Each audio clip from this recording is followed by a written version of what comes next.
I was a guitar player, and just what it was is I was having a panic attack in front of a full volume panic attack.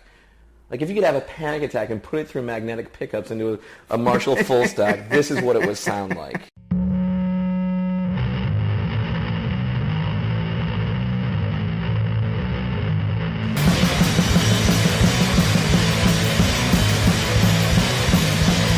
Worst gig ever with your host Geoff Garlock on Revolver.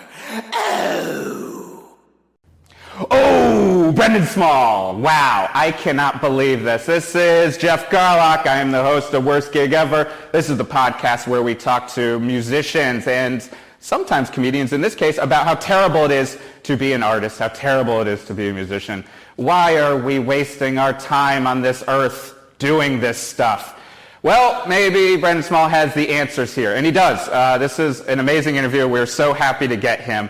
Metalocalypse is one of my favorite shows of all time, but I also loved home movies. I love Death Clock. I love his new stuff. It's just all really great. But he really gets right down into the nitty-gritty right away, talking about being a comedian, pushing yourself. This guy's always learning. He made me think that I need to take some lessons in something. And you'll see what I'm talking about when we get to it. So he takes the negative and he makes it positive. And isn't that the important part of Worst Gig Ever? Yeah, I think so. So let's get positive by getting into the negative. Worst gig ever. Oosh. Dude, we're talking about lessons and stuff. I buy lessons online still. Really? Yeah, I buy like nerdy like fusion guitar lessons and stuff like that. So my morning, like I'll get a cup of coffee and I'll sit down and I'll go, I'm going to get through like, you know, if this is like an hour long, I'm going to get through like an eighth of this and just sit with that for a long time. But the thing I taught was, it was like a real quid pro quo for like shredding and then why we're shredding. Right. You know, like it's like Silence of the Lambs. Like I'll tell you this, but you have to sit around and listen to me talk about this other shit that you may find disinteresting. But sounds like my sketch classes. Yeah. I'm going to talk about the movie Cobra for 5 hours for no reason. Happens a surprising amount. Oh man! Now I want to see Cobra. But it all goes down to like modal harmony, intervals, and then what your chord options are. And so by the end of the thing, if you have a cool riff, how do you get a new key? How do you borrow parallel chords from parallel modes and stuff like that? How do you analyze your favorite songs so you understand why they're making these choices? You know what I mean? Yep. So that was most of Berkeley where we'd do chord analysis. So we'd sit there, like the overhead projector, and we'd have these like transparencies with like, you know, changes from like jazz standards and stuff like that. Right. And we go, okay, we're in the key. Obviously, you can see we're in the key of G. Okay. So G. All right. Let's talk about. Okay, there's a D flat, minor 7, flat 5. Let's talk about why that's there. What's that in relation to the key of D? Like that's the flat. So D and G. That's the minor 7. So that's the flat 5. So it's a tritone. So that's a flat minor 7, flat 5. Okay. So no, that means that we're in Lydian. Okay. So we're in the key of G, the mode is Lydian. Okay, so let's see where this goes. So, okay, now we're in a new key. How did we get there? We did this 2-5 into that. So you find like you can kind of understand the puzzle. Right. And you start mapping out why all this stuff happens. And you start understanding, and then your options for chords in the future just fucking open up. Yeah. You know, so you understand like, you know, oh, I could do this in heavy metal if I wanted to. I could do, or this is what Steely Dan's doing all the time, right, or whatever it is, or I can do some things that I haven't heard before, right, or choices and stuff like that, you know. So that it's the same as sketch comedy teaching. Without a doubt, yeah. Teaching these basics, and the whole thing ends up being I have to always be like, so hopefully you forget these at some point because they're ingrained, but you also have like, oh, I kind of remember this thing, so then I can go off to something actually funny. Exactly, at some point. But I remember one of the first things in the comedy class that I took, which was taught by a guy named Mike Bent, who was like he had gone on TV in the 80s and stuff, and he was kind of known as a prop comic. But right, what he did was he goes like, for every option there are several more options. Yep. So what you have to do is, and writing is basically decision making, knowing what your options are, and hopefully picking something that is not the most obvious option. And the least obvious will sometimes get the most surprise. Yeah. So even that formula, like that thesis idea, I always describe it as hiking. Yeah. And it's like when you're writing comedy, anything, a joke, you're like going on a hike. Yeah. You know what you're doing. Yeah. You're just trying to figure out which type of hike you want to go on. Right, like, right. do you want to go climb a mountain, or do you want to just wander around a lake and like watch a dog who farts candy? Yeah, yeah. Like, you know, it's just like, but it's like, it's such a, like, it just sometimes it'll be But like, seeing that, like, even like mentally, I saw like the tree and the branches, and I was like, okay, any one of these branches will get me to the sky, but one's going to be a better path for me. And that's also, the key too for you. Yeah, exactly. What do I think is funny? And I also thought that this, you know, it's like music. Having good taste in the first place, liking good bands is going to serve you more than anything. Yeah. Because you can go to them as a beacon of like of hope or inspiration or whatever it is. Yeah. And same thing with comedy. If you like shitty comedy, you will probably make some shitty comedy. Yeah. But what is shitty comedy? And I guess that only something that we can all do. Like where it's just like, oh, I can't teach you to be funny, and I can't teach you to have the taste I have that I decided is right. Exactly. But know what you like, but more importantly, know what you dislike. Yeah. You know? And that is one of the hardest. Whenever I'm like, you saw a show, what did you not like about it? Exactly. Because my mom can say, oh, I thought it was funny. Yeah. Like, and I'm like, okay, you don't really have a sense of humor. Like, so, whatever. But, that ends up being a big chunk of it. Yeah. It's just like, knowing what you hate. I think about that in terms of comedy and music. A sense of humor, not everyone gets that. And also a sense of melody, not everyone gets as well. Not everyone can compose a melody worth listening to. Right. You know? And same on the other end, if you're a person who only hears in like atonal, you're like, not everyone gets that. Like, you know, not everyone's John Zorn. Right, like, exactly. Not everyone's Yamazuka Ai from the Boredoms, like doing Painkiller, where it's just like, this makes sense. Right. No, that's when you start getting to that place where you're like just playing for the band, and at some point we got on stage because we want to connect with some audience because we're some kind of an idiot that wants to fucking go, does anybody feel like this? Yeah. Am I the only one? You know, that's kind of what we're asking through music and comedy at the same time. Yeah, and you lose it at all time, like, you know. Well, thinking of, it's also with it, like, there are many times you lose the path. Well, here's a question I'll ask myself every once in a while: Am I a comics comic? Or am I just annoying to everybody? Right. That's the question. But also with that too, like, are you happy with that? Well, like, sometimes there are people. There's certainly people who are you see, like, I think he's hilarious, but Andy Kindler sometimes is playing comedians. Like, you have to understand the premise of comedy and how comedy works in order to understand how these jokes work. Right. You know, so he'll be commenting on the structure of the joke as the joke is happening. Right. And just, it'll be like three. You know, it's the snake is eating its tail, but it's fucking hilarious that snake is eating its tail in the first place. But on the other end too, it's like you can't force that if you are not that person. Right. Like, I see so many people who like try to force, like, oh, I'm like Andy Kaufman. Right. And it's like, what he thought what he was doing was funny and unique. Yeah. Like, but he wasn't like, that's just how his brain worked. He wasn't saying, what can I do that's weird? Because most of the time weird is boring. Weird is sometimes something you can do in place of getting your heart broken by not being funny. Right.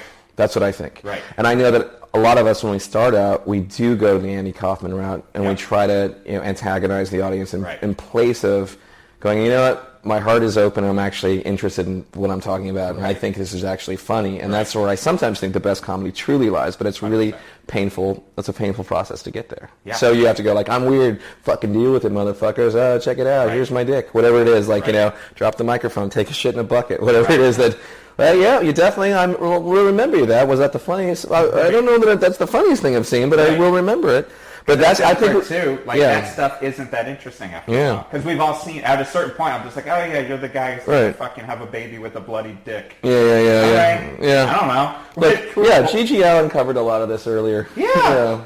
I mean, once you get that hot dog up your ass, and then you have someone shit in your mouth, and you want someone to piss in your mouth for where do you go from there? Present. I guess he'd kill me on stage. Yeah, and then you couldn't even get that right. Yeah, not today. So fucking Halloween, not this Halloween. Next Halloween. Oh, then he died somewhere. Here's a lot like a Doomsday. Like it's like no, not this year. I got the numbers wrong. I'll kill myself. It's the Mayan calendar. Yeah, we all are looking at the wrong one. Everyone's looking at the wrong calendar.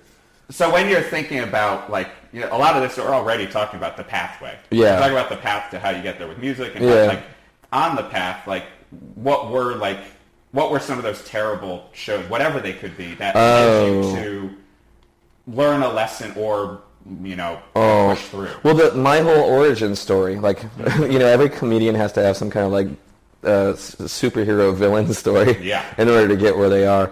Mine, or I think a musician too, but But I lived in the middle of nowhere in Salinas, California, and I did something that I probably was too young to do. I was like 14, 15, and I entered a guitar competition. Right. So all I'd been doing is, I was like a knee-knocking kind of like dork with braces and, fat kid and, just, suburban inside kid. I was an indoor kid. Yeah. Yeah, it was like a house, like one of those house plants that doesn't need that much light. That's how I was. Right. And so my buddy who had been playing guitar a year longer than me invited me. He said we were at our local music shop and we saw there was a sign for a guitar competition. It's 2 weeks from now. You need to have like a 3 to 5 minute piece of music that showcases your technical ability, your musicality, and then your showmanship on stage. And I'm like, showmanship on stage? Look at me. I look like a depressed housewife. I'm 15. I look like a fucking astronaut wife. Whatever it is, I'm not going to be showing things. I'll try to hide inside of my body. I'll try to but I am interested for some reason in the fantasy of being able to play guitar great in front of a crowd and then win a guitar. I already had a guitar, but then there was like the main prize, like some Pearl Essence Yamaha, just one of those things you turn in front of the light and I'm like, oh my God, look at that thing. It's free. I was like, I don't think I even like that guitar, but I could win it. And I want it, and I want it if it's free and I win it. So I spent the next 2 weeks preparing for this thing, and I'd only been playing guitar for a year and a half. Mm-hmm. And were you taking lessons in that? I was taking lessons. For some reason, I took the academics of that seriously, where I took no academics otherwise in my life seriously whatsoever. I was nearly failing out of school. I was one of those kids who was in summer school every single summer, just like fucking ruining my summer. I'm like, I'm indoors. I'm happy. I'm inside. It's cool in here. Pile of moss exists. Yeah. I'm gonna go home and watch some TV, eat 14 peanut butter and jelly sandwiches, and call it a day. So that's what I did. But yeah, I practiced. So I took it. I was in the middle of high school. It was like in October in Salinas, California, in Central California,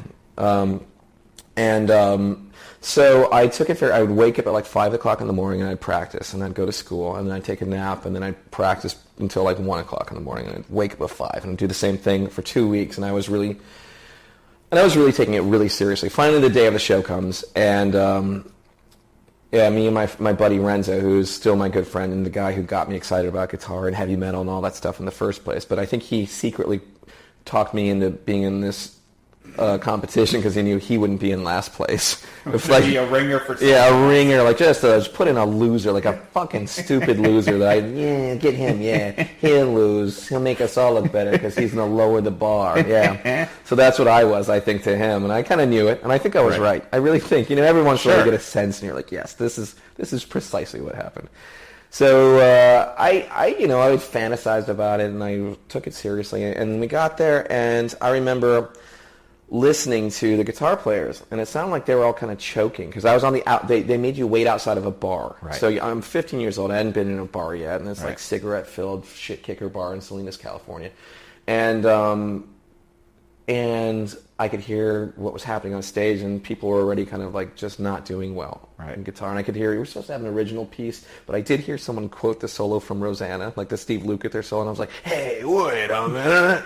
Can't do the Lukather. I'm gonna tell on him. So I kept my mouth shut. I mean, good solo to rip off, but great solo to rip off. Yeah. But so it's finally my time to get on stage, and I realized something was happening. Something very not good was happening within my soul, within my psyche. My entire chemical makeup was breaking down. Yeah. In some way, my emotion, my heart, everything was all fucking starting to be just slowly devolve and turn into just a mush of nothingness. So by the time I get on stage, the last guy gets off dejected. He just ate shit like crazy. And I was like, this is harder than I thought it was going to be.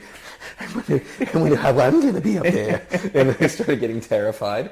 And the guy hands me a cable, and there's like a Marshall full stack there, and at that point I'd been playing guitar. I have a brother and a sister on either side of my room, so I'm playing at the whisper volume, in between 0 and 1, where it's like you don't even understand the power that exactly. So I was a Marshall full stack for the first time, a JCM 800, may have been 900 in that era, but anyway, and the guy says, "Hey, what kind of a sound you want?" And I'm like, "Distortion, please." I'll take the distortion option, and if you've got some reverb, I'll take it. In fact, if you've got like a chorus pedal and some kind of whirly thing, give me Alex Lifeson's current tone in circa 1989, if you don't mind, because I'd like to disappear inside of my guitar. Like, one note and a spread. Also, is there another way out of here while I'm talking to you? Is there a little window in a bathroom that I can crawl out with and leave my guitar behind and slew of pedals and scramble away into the night and just turn my back on this whole thing? And I realized, none of those options are available, but the distortion and reverb are. So I plugged my guitar in, and the guy said, "You want to tune really quickly before we kind of get this in?" Because there's local radio DJs there too. This is being broadcast. Oh. And he goes, "Go ahead and tune up really quickly while we get everything ready." And I go to touch my tuners, and I realize my hand is shaking so much that I'm grasping at nothing. I'm missing the tuners entirely, and I'm thinking, "Oh, this is not going well already." I haven't even turned my guitar up. No notes, and I can't no notes. I'm just missing the guitar. I'm so nervous because we're working in. When you play guitar, you're working in millimeters. Your pick is traveling. If you have a good economy of motion, you're working in millimeters. Left and right hand, hardly lift up your fingers. It's guys like great players hardly move at all. Right. Like Alan Holdsworth and all these fucking monster players. So that thumb is locked and those rest is exactly, exactly. And you're smooth and you're there's no lactic acid building up in your body stopping you and making you lurch instead of move. And there's a 15-year-old. Exactly. As a 15-year-old, I did not have the life experience to calm myself. Anyway, I get my guitar in some kind of tuning, whatever it is. Maybe it's some new microtonal kind of Indonesian tuning. I'm not sure what it is at this point. It's a Robert Fripp tuning. Exactly. It's a Robert Fripp microtonal tuning that on Western ears would not sound so great. Yeah. However, in its native land, would be quite a pleasure to listen to. So I go from there and I start playing, and it's already bad. And I didn't get my guitar to where it needed to be in tune, but that's the last of my problems because I am trying to just start out. It just sounds like, at this volume, by the way, I'm frightened of the sound that's coming out of the speakers behind me. I am scared of the sound. I've never been this loud. And it's like when you go to the beach and someone draws this caricature of you and like, oh my God, I didn't realize oh my God, I'm a fucking monster. You know what I mean? They exaggerate your worst feature. That's my nose? Yeah, that's my nose. That's my head shape. Oh my God, I'm a cartoon. You're not even worthwhile. Whatever it is. So you do, and so all these terrible, my flaws are being exaggerated. I'm just sucking, and I'm like, okay, I got this one technical part I want to land. It's up past the 12th fret, and my fucking fat Vienna pork sausage fingers up there, and please let it work. And I go, it's not going to happen. Let's edit through the next part. And so I'm like kind of fucking, I may as well be playing a slide whistle. Like,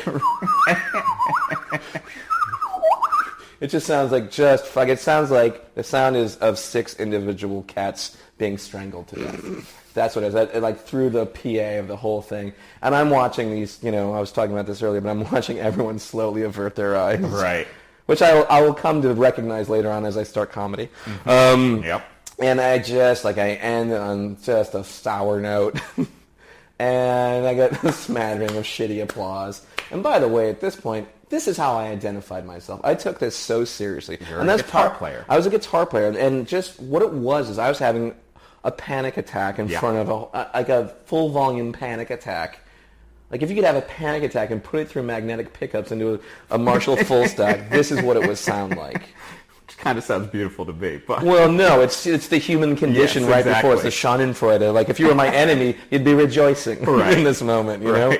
But the truth was, I was just a lonely little boy who would not know the love of a good woman for many years to come. I had been sitting there alone in my little Smeagol cave, just like chipping away at this goddamn guitar, and so Mixolydian.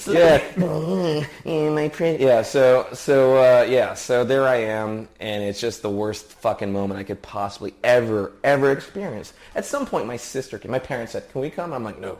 This is for me. I must do this alone." Right.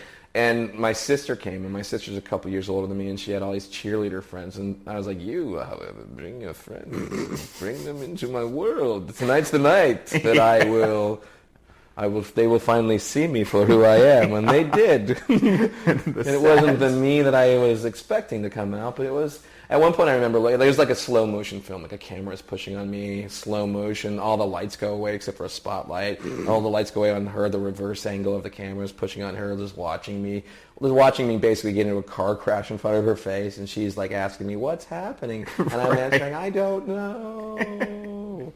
And I get off the stage, and I just sucked, and I felt terrible. And I thought I was going to do it, and it was horrible. Yeah. Luckily, my buddy Renzo, who was had a BC Rich Warlock and a whammy bar and loved Slayer and loved all this stuff, didn't use it. He said, "You know what? You're going to see a lot of electric guitar that night. I'm going the other way." And I was like, "Are you really? That's a bold move." Yeah. And he goes, "Yeah, I'm going to be playing some acoustic." And I'm like, "Really?" He's like, "I'll be the only one." I go, "Well, that's undeniable. I don't think a lot of people are going to bring acoustics on a night of an electric rock and roll guitar competition." Or classical gas. Yeah, it was kind of like that. He did some kind of a rip-off of classical gas. Yep. And it's the intro to Crazy on You, which is a cool piece of music. Everyone's nodding in this room. Wonderful what you can't strumming. see, all the long hairs are like, pretty cool, Crazy on You, yeah. Anyway, so he goes, the greatest part is he's got a crappy, bottom of the line ovation with the kind of rounded back thing, and he doesn't bring a strap because he's going to play sitting down, and he's playing it, and his knee is bouncing so hard that he's hitting himself in the chin with his guitar. It was the worst of the worst of the worst, and we failed to see the comedy in this that day because we took ourselves so seriously. All we talked about was guitar. All we care. People go, "What do you do?" I go, "Me? I play guitar." Too bad there's not one here for me to show you. Show off my And true everyone's colors. like, "Finally, we see that you have a guitar. Show us what you got." And we're bouncing it on our chin, and I'm basically falling off the corner of the stage. I may as well have wet my pants and shit them and everything. I may as well barfed into my fucking shit pants. And it was horrible. And we had a long drive home where, for the first time, we said nothing to each other. And got into his Camaro with his shitty mid-rangey speaker, listening to Blue Oyster Cult or whatever it was, smoking crappy cigarettes, smoking. Oh, got home. I went home, and my parents, I had to check in. And I was like, "Mom, how was the competition?" And I just went, "It was good." And I just kept, Charles Grodin kind of a manner, and I kept down the labyrinth into my own bedroom, and it just was fucking just the worst. I've never felt this bad in my life. Right. And I put my guitar on the bed, and I flung the case open, looked at my fat fingers, and I said, "What happened out there?" to myself. And I thought, that's the day. This is the failure. This is it. I took guitar. I played it for a year and a half, and that was it. And I definitely gave it a shot. And I tried it, and it didn't work out. Right. That was the feeling. Right. And and I thought, okay, now this is my origin story. So I said, okay, I'm gonna do this. I'm gonna throw the guitar under the bed. I'm gonna lock the case, and I'll sell it, and I'll get a business degree or something like that, and I'll work for my father and blow my brains out in a few years. Classic, alternative route of backup plan. Right? Yes. So, I asked myself, okay, this is the only thing that makes me think I'm not an animal, and I maybe have a brain at some point. There's some part of my brain, in my stupid brain, that said, "Hey, dumb shit, don't make you angry. You feel terrible. You didn't feel this bad yesterday. Probably won't feel this bad tomorrow, but right now you're really, really upset. Was there anything good that came out of this? Right. Anything? Is there any upshot? It can be the smallest thing in the world." And I searched the cavity of my brain, the emptiness of my teenage brain, and I found one thing, which is look, okay, I've been playing guitar for a year and a half, but in these last 2 weeks, when I'm calm, I know how to play guitar to a degree. And in fact, for as long as for a short amount of time as I've been playing, I'm not bad, right? And I know I can play better. And in these last 2 weeks, when I really studied the guitar and I really turned on the focus of problem solving on the instrument, I knew that I advanced further in that 2 week period than I had in the year and a half. I had advanced my guitar playing in a very quick amount of time. And I thought, okay, here's the deal. Here's the deal I'm going to make with myself. If in a year from now I feel the same way, I can quit. Right. But if I can keep up this regimen, what else do I have to do? Yeah. Nothing. I've been saying this before. I have jacking off and I have playing guitar. That's all I've got in this world, which ultimately is a concert simulator. Yes. You know, if you play it, you practice your scales and you jack off. It's just like, you know, like, hey, I just played a big show. Now I'm getting laid. Yeah. This is virtual reality before virtual reality. Exactly. It's a concert simulator. Right. So I thought, okay, in a year from now, I'll if there's another competition, I have to fucking enter it. And I have to do better. Right. In fact, I have to I want to be the best guitar player there. And I kept it up, and a year later, I entered a guitar competition, and I did not win or place. But I could do stuff that I couldn't do. I was doing like Yngwie licks and sweep arpeggios and all this kind of stuff. And at the end of the show, one dude, was probably around my age, said, "Hey, dude, you got robbed." And I was like, "Fuck yes, that's all I need." That's What's your what name? you need. Are you a ghost? Is this real? Is this happening? Did I conjure Is this my Christmas carol? Yeah. Is this my Christmas carol? Yeah. No, are you some kind of spirit from another dimension? Right. That came in to give me some kind of confidence. Whatever it is, I'll take it. Thank God you came. Thank God you came. Right. And then that was it. But I knew that failure, it has to be a huge part of everything, and that would not be my last failure. No. And that wouldn't be my last breaking down in the moment of having to deliver something. So do you keep that in mind at all? Because that's the thing, is music definitely, comedy 100%. It's 100%, almost all failure. Every failure. Project probably isn't going to happen. Every show you do is going to be shit. Of course, you have to fail constantly. And if you want to try to break out of a pattern, even in comedy, you have to do something that's a little bit scary, and you have to eat a little bit of shit. Right. Plus, the big difference between comedy and doing music is that some people aren't as nervous as I was. Yep. And luckily, through comedy and through just logging stage hours, I got to break through it, and I still get nervous in a way that I enjoy. Right. I like having a little bit of okay, take it seriously, don't fuck up, dude. Right. You know, but have fun. Use that energy in a different way. It's like in Apollo 13 where they take part of the energy and reroute it somewhere else to a better place, to a better use of it, and that's what I think about. So. Do you I know one thing, thinking about the difference between comedy and music and failure with there. My wife always says to me, music, you seem fine being oh, this music isn't for these people. Right. Music, because I'm also hiding behind a lot of distortion in any band I've been in. Yeah. And I've just been no, this is punk, or this, you're not going to get this weird thing I'm doing. Right. Versus comedy, she's always you compare, you want your career to be the same as a Paul F. Tompkins. But that's saying, I want to be Yngwie. Right. I want to be Jimmy Page. Sure. And she's you have this weird differentiation. Yeah. And what is it? And I'm I don't really know. I think because partly in my mind, I'm oh, comedy's where the career is, quote unquote, a little bit more. Yeah. Music is the less so. It's more the fun thing. But you need that in comedy to make it, because it's going to be nothing but it's more disappointment. Yeah, and the other thing, another important part, and I agree with what you're saying, because it is hard to measure the success rate of both of those things. But it's not an office. Here's the other thing that happens. Exactly. Well, right. Yeah. Exactly. Yeah. Well, comedy also is, if it's working or not. Right. Music is hey, I finished the song, big finish. Everyone goes, all right, that's the end of the song. Clap, clap, clap. Right. Everyone whistles, and you go, I did it, yay! And that's the difference. Did it affect you emotionally? Does everyone have a chart where you can rate that in the way that laughter shows that you just did the right job? Right. So it's a different way. You can't really compare them identically. Yeah. Music is subconscious. The way that I listen to music, I don't know the lyrics to my favorite songs half the time. I know that the feeling that the music gives me. Yes. Comedy is the kind of thing where I love the joke. I like being surprised. But once I get surprised, I can't go back and listen to that joke again. I know where the surprise is. So it doesn't repeat in the same way where I could listen to Led Zeppelin 4. Right. Or fucking Jethro Tull, Thick as a Brick or whatever. 100%. You know what I mean? So I can keep listening to my favorite moment of that record and go, I'm experiencing the same emotion again. Yeah. I'm living in this fun house where I can keep going through and being surprised. Unless a comedian or a sketch has like you said, the rhythm that it's once you know the surprise, you still enjoy the rhythm. Yeah.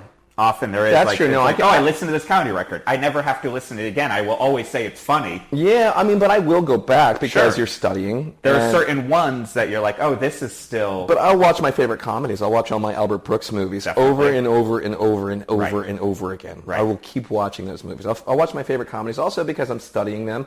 And then you have a respect of how they put a narrative together, or how the character is working in this character's arc. It's still fun to rewatch. Right.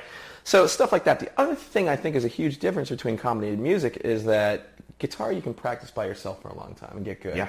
And unless you're like me, who had like a severe kind of like performance disorder or whatever it was, severe. Unless you're like that, you know, you're going to be a guitarist that has like some muscle memory and some stuff under your, you know, that just kind of comes out when you need it to. It's going to be dormant inside of you. Right.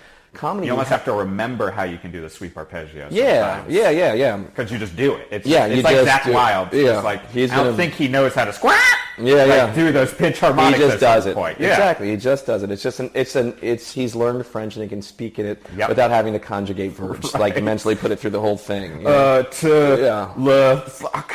Exactly. Yeah. So the other thing is comedy. When you start on stage, that's your first hour at the job, and you're a professional. I think Seinfeld even said, he goes, "You're a surgeon, and they're handing you a scalpel, and you're doing an appendectomy the first day. Yeah. You know, and you're being treated at the same merit system as a doctor. Right. And if you fail and the patient dies, it's your fucking fault. And I thought you were a doctor. I just started today. You know? So that metaphor is you have to log the hours, and confidence comes in those hours. Right. You know? But I've also learned, speaking of terrible gigs, I learned that the stand-up, no matter what I'm doing, if I'm producing a TV show, wherein I'm thinking in terms of comedy and character and story and all that stuff, and music at the same time, the stand-up muscles, if you're not working them, they will atrophy. Like a guy in a wheelchair who's like, you know, getting over like a broken leg or whatever it is, you will atrophy. And I had a fantastic experience in the middle of like a successful TV show and all that stuff where I ate so goddamn hard. So this is like maybe 5 years ago. Right. And I'd taken like all this time off. I didn't know what my relationship with stand-up was at the time, or live comedy. There's a point where I was like, I fucking hate this shit. I hate stand-up. And I wondered aloud often, there must be something funnier than comedy. Yeah. You know, because I don't know if this is that great. You're saying the conversation I've been having the past couple of months. Exactly. So I was in that stage where I didn't even want to be funny in front of an audience. I was like, fuck you. Yeah. And you feel that sometimes, you know? Tired of trying to please you. Exactly.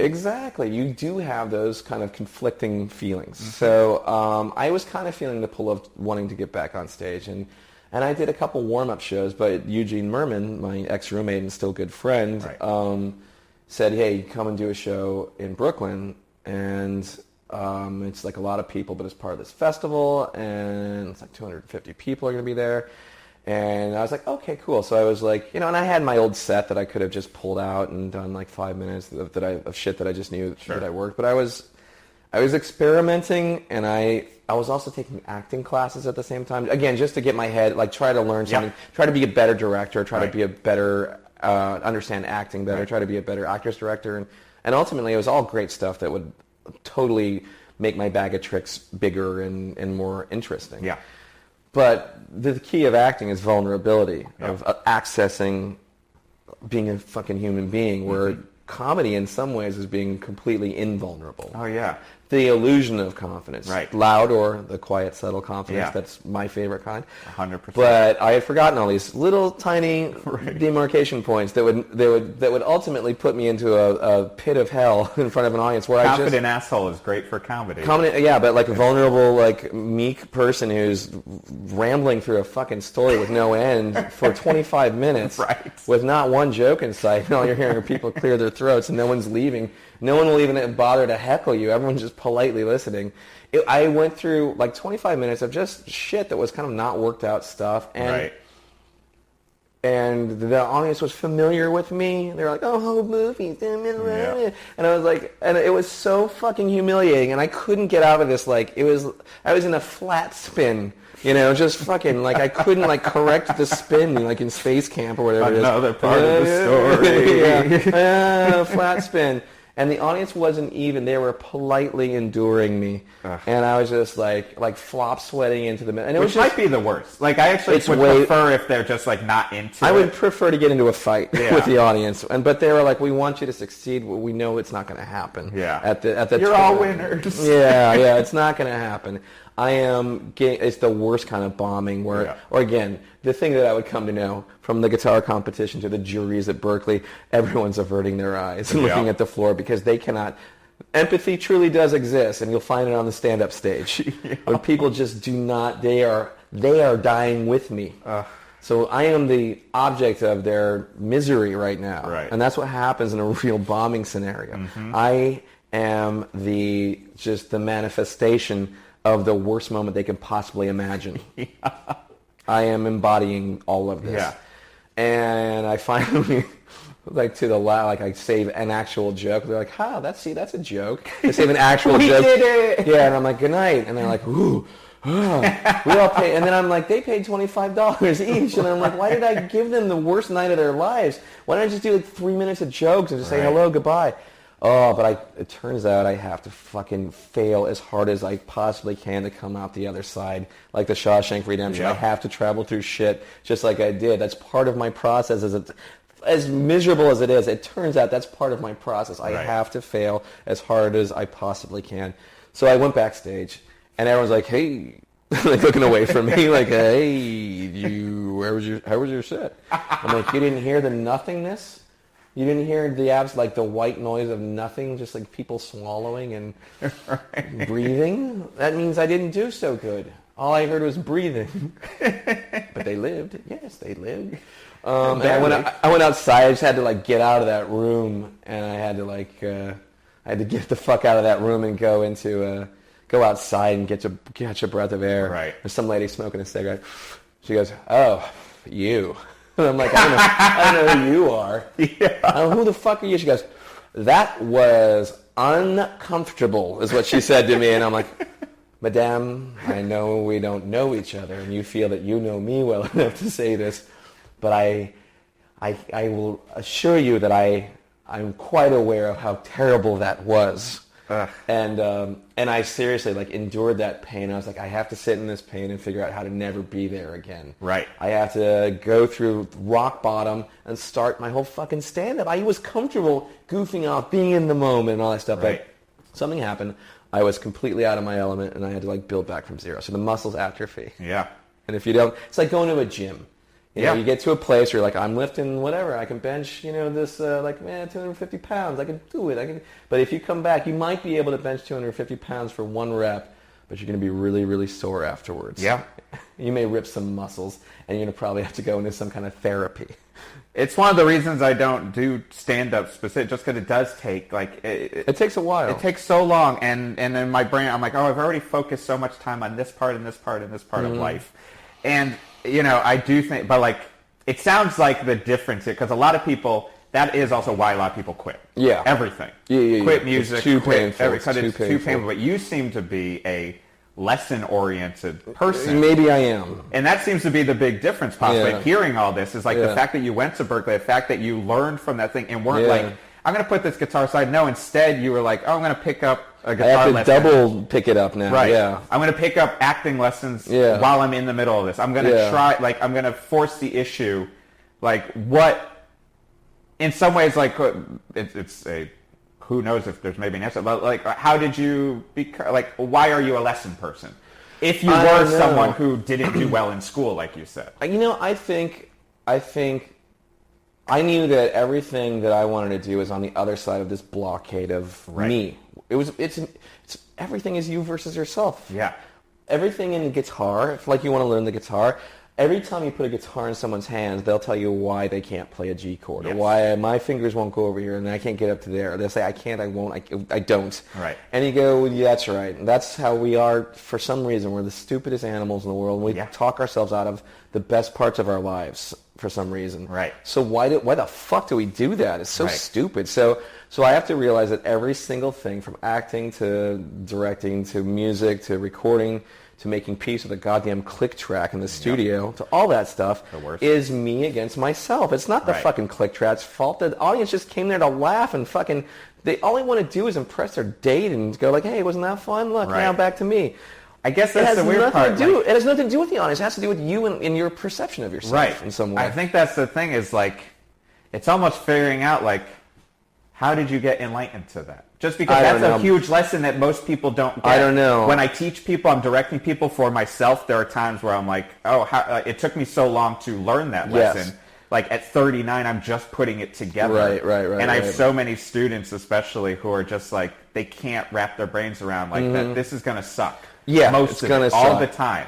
And that's part of the thing is, this is what I learned. And that's also life. People just don't understand this. It's like, life is bad. Like a lot of times. Well, I just put out a record, and I realized that there's a part of the record, and I go, this is fun, I'm creating all this is the cool part, I'm layering ideas, this is the demos, I've got all this ideas, I'm enjoying this, I like the music, that I can be the audience of my own music. That's one of the coolest lessons you can learn, is that this is I gotta like this before anybody else, because I'm gonna hear it first. So I like it, I'm enjoying it. And then I start going to like recording. I hate recording rhythm guitars. It's not fun. It's not creative. It's administrative work. Yeah. You know, it's like, can we hire somebody to do this? You know? I don't want to do this. It's like doing paperwork. It's like taxes at some point. I can't. Can I pay someone to get an intern to do the rhythm guitar? Exactly. Get an intern. I want to do the fun stuff. Yeah, the cake's finished. I'll put the icing on. Oh, this is fun. Look how creative I am. I'm using color. So that's the boring part. And then I get into like the recording the overdubs, and I'm excited. Then I get into doing my vocals. I'm like, oh my god, I sound like a fucking dying crow. Oh no, and it's actually starting to work. I'm practicing it, and so you know that there's this ups and downs and ups and downs. And I get into mixing. I hear the first mix, and I'm like, oh my god, it's horrible. It's horrible. And then you start massaging the mix, and I go, all right. I'm in this mode where I like the record. I'm in this mode where I hate the record. I'm in this mode. And it all ends on an upbeat. So I have to know what my process is. And it's loving and hating and loving and hating and loving. But it's happened so many times. I'm on my 6th record in a decade. And I'm like, I know where I am in the process. I'm in the place where I've got diarrhea in my fucking, like, my socks. But I know I can take a shower and get that out of there.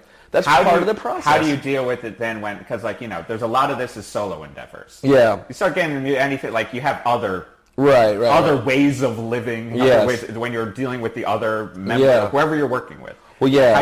How do you then also deal with like, oh, maybe you're not as enlightened as I am now. You find not out, a cocky way, but. Well, I mean, if you're working with a group of people, you're going to find out who the motherfuckers are, who the people you can trust every single time. And you find out the people who like kind of never knew how to do this in the first place, but somehow they kind of got jobs and they kept building a resume, and you realize there's so much fucking bullshit. Yeah. And and there's a point where I push people really hard, and they think they're done, and I'm like, what I do to myself is that's the first quarter of the whole thing. You think you've run the whole thing, so So I have to find a way to make people, to hopefully involve people in open up the doors of creativity, so they're also part of the process. Right. And so they go home at the end of the day after working really hard, and they go, whatever fucking happened, I made the thing better. Yeah. You know, and I'm part of this, and I'm very proud to be a part of this thing. And then I'll just do stupid jokes where, you know, we're staying till midnight, we're going to order some food, and we've got a deadline, and it doesn't matter what happens. We need you, and we want you guys engaged and involved as much as possible. And I'll say something like, look, I know I gave a lot of notes today. I know you guys all thought you were finished, and I'm here to apologize. I'm sorry. I am sorry, and I'm sorry that I demand excellence from all of you. I am sorry that I want you to be the best versions of yourself that you could possibly be. I am fucking sorry. I am fucking sorry.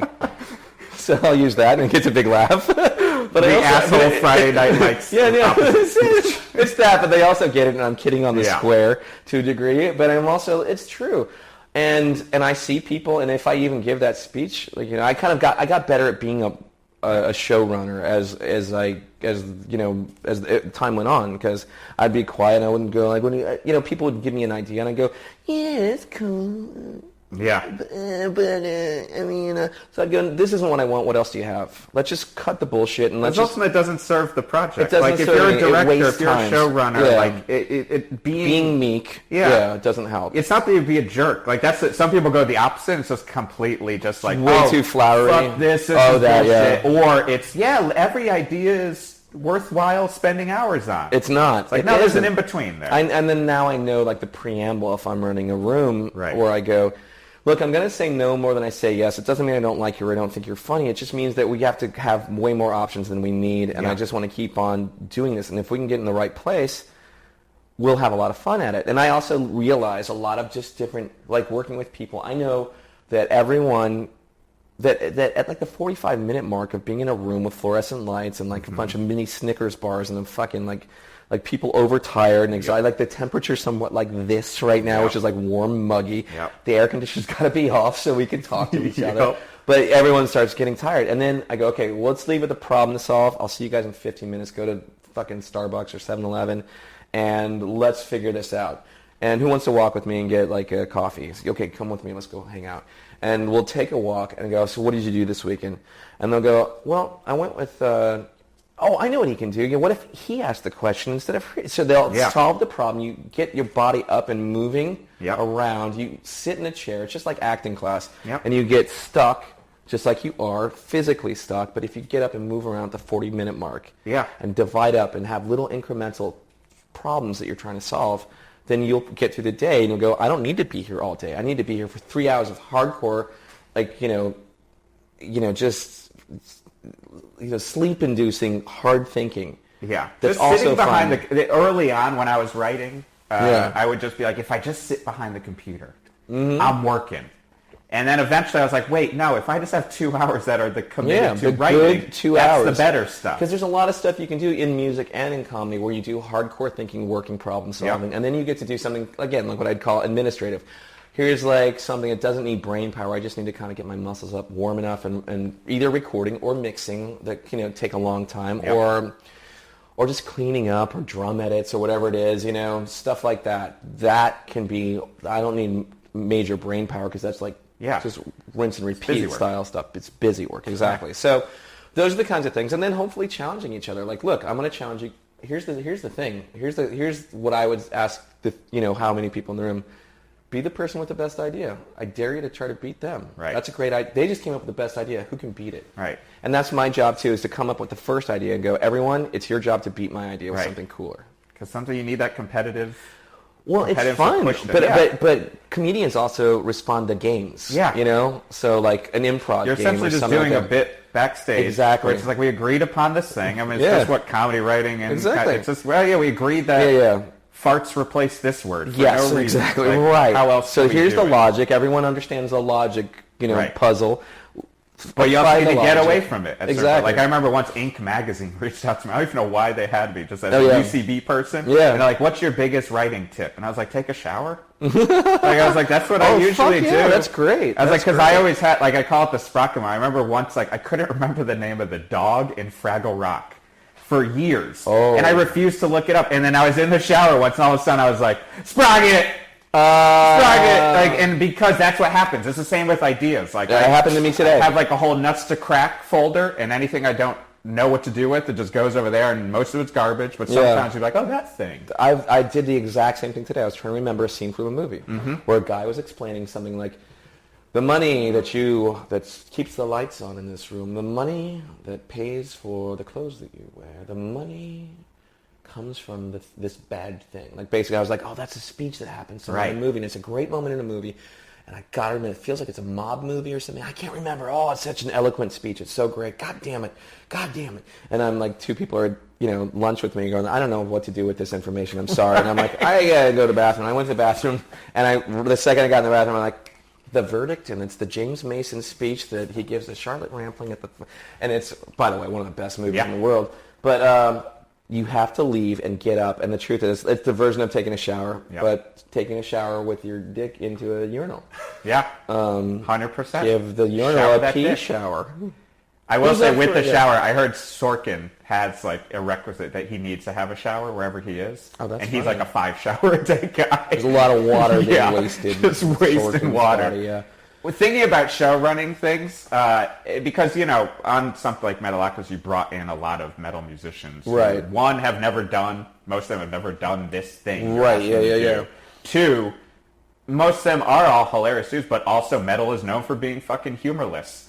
Like, one of the reasons Metalocalypse worked is because you got it right. You're right. But why you got it right is because it's found the humor in a stupid thing. Yeah. Metal is really dumb. Yeah. And I love it more than anything in the entire Exactly. world. You have to. And you have to love it in order. It's almost like the roasts. If you're ever watching the Comedy Central roast, when someone doesn't respect the person being roasted. Yeah. And they just lay in, and it's just evil. And it's It might as well just be them go, fuck you. Hey, Ann Coulter, fucking suck my cock. It's like, I don't think they had a joke there. Where's the twist of turn of phrase? Where's the Oscar Wilde?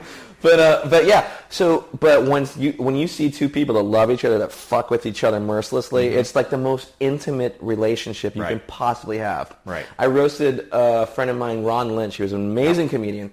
So great. He had a roast, and I fucking nailed him because I fucking love the guy so goddamn much. I love him so much. And I'm so happy he's alive, and I'm so happy he's my friend. Yep. And I fucking nailed him so hard because and I left that and I realized, I was like, it's my way of telling him I love him. Yeah. You know what I mean? 100%. It's completely the most intimate, emotional thing a comedian can possibly do. Yep. Is break your balls. Right. Until you're laughing and going, God damn fucking asshole. But that's and the they key know. to good parody. Like, that's the key to any good parody. You've got to know. I could not make a satire about reggae. Yeah. I could not make reggae clock.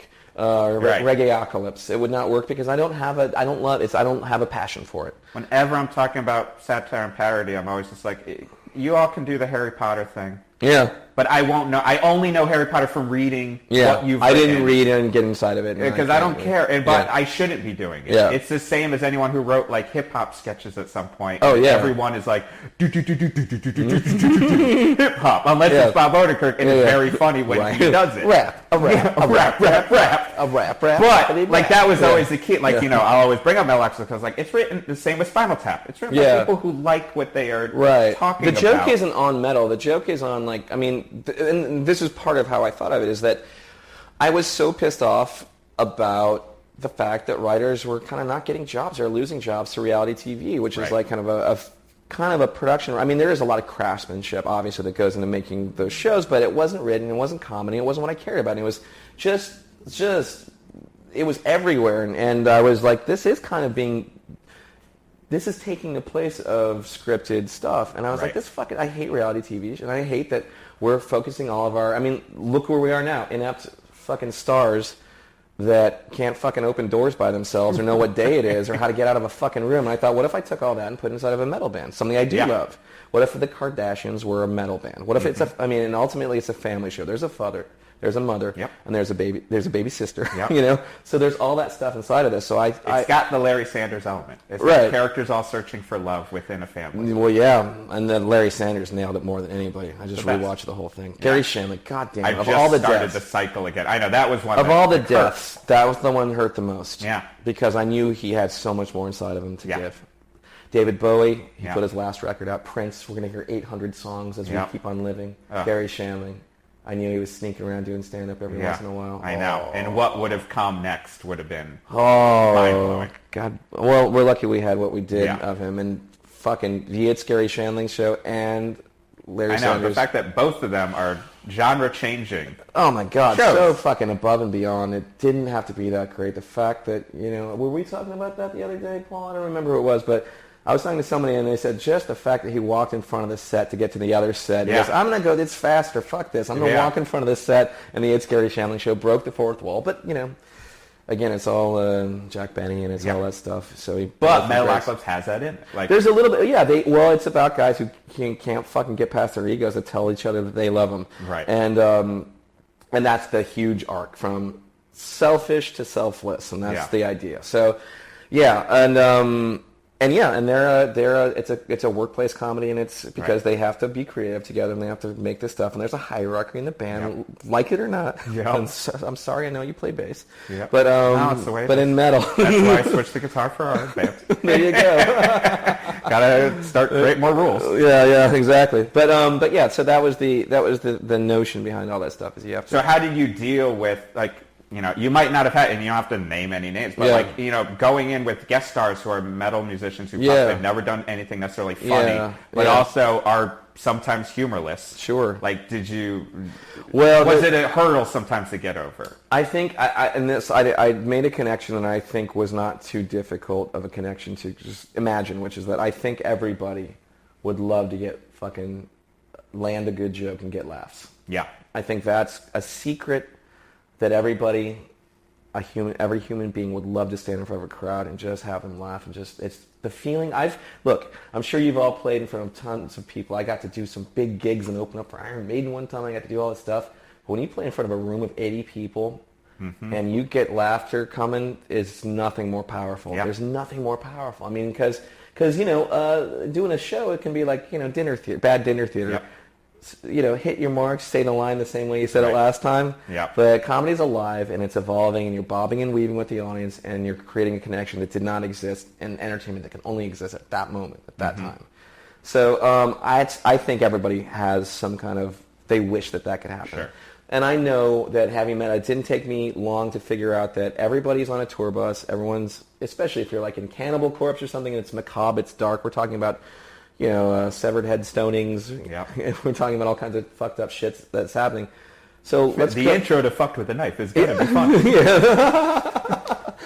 Yeah, and then, but you got to get back on the bus, and you got to have levity, and you have to be able to live your lives. And most people are putting on Monty Python, or they would put on The Simpsons, or they're watching some kind of a comedy to get through the day. Because the gigs may not be fantastic, or something happened, or your gear doesn't work. So you've got to have some kind of a thing. So I remember I was like, okay, first of all, if I have to think about the audience, if they're anything like me, they're going to be fucking pissed off that this show is even happening. Yep. Right? Yep. And I remember getting letters and getting people pissed, like, fuck you, you stupid hipster. Yeah. I'm like, yeah, whatever. You're going to get it wrong. You haven't done it yet. You're going to get it wrong. And I'm like, I understand where you're coming from. Because I would write that. I would compose the same fucking email you just did to me. It's another fear that stops people, I think, from doing things sometimes. Yeah. It's like fear of exactly. So I was like, one other thing is, like, if I can get the metal world to be in this, and lure them in with, dangle the entertainment world of a different world in front of them, I bet they can have fun. They're going to come across funny. They're part of the joke. And the world will go, oh, so in Metallica, they vouch for you? And then the next episode you get King Diamond? I'm like, yeah, that's what I did. I fucking made some phone calls, motherfucker. Did that phone work. I did my phone work, motherfucker. So I started kind of sniffing around, and someone knew a guy who knew Metallica's manager, and so I got in and I said, I have a show, it's about a metal band, and I don't want anybody to play themselves. I want them to play I want you to play your opposite gender, or I want you to play something, you're an old lady. Yep. Kirk Hammett, you're going to be this, and James Hetfield, you're a fucking old pirate, and you're this, and you're going to scream like some kind of a troll.